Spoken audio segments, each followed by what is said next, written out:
So friends, ఇక్కడ onion అయితే మంచిగా రెడీ అయిపోయాయి కదా. ఆనియన్ రెడీ అయిపోయిన తర్వాత దాన్ని అయితే మిక్సీకి వేసేసుకోవాలి. మనం కచ్చపచ్చగా చేసుకోవాలి, మరీ ఫైన్ పేస్ట్ లాగా అయితే చేసుకోవద్దు.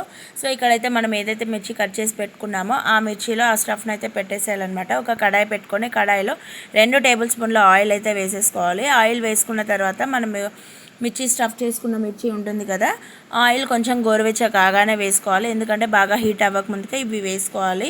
సో మనం వేసిన తర్వాత ఎలాగో మనం ఒక 5 మినిట్స్ అందులో ఆయిల్లో ఫ్రై చేస్తాం కాబట్టి కొంచెం గోరువెచ్చగా కాగానే వేసేసుకోవాలి. తర్వాత అక్కడ మూత పెట్టేసుకొని పక్కకు పెట్టేసుకోండి, అది అవుతూ ఉంటుంది. నెక్స్ట్ ఇక్కడ మనకి ఏదైతే మనం పేస్ట్ చేసుకుంది కొంచెం మిగులుతుంది కదా, దాన్ని కాచి చల్లార్చిన పాలల్లో వేసేసి మంచిగా ఇట్లా కలుపుకోవాలన్నమాట, ఉండలు లేకుండా. సో అంతలోపు మనకి ఇక్కడ మిర్చి అయితే మంచిగా ఫ్రై అయిపోతుంది ఆయిల్లో.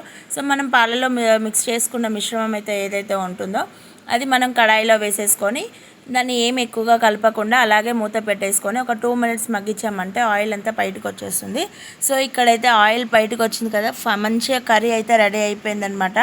సో కొత్త రకం వంట అని చెప్పాను కదా, ఇదే అనమాట. మీకు ఎలా అనిపించిందో చెప్పేసేయండి. నేనైతే మిర్చి సలాడ్ అంటాను, మరి మీరేమంటారో చెప్పేయండి.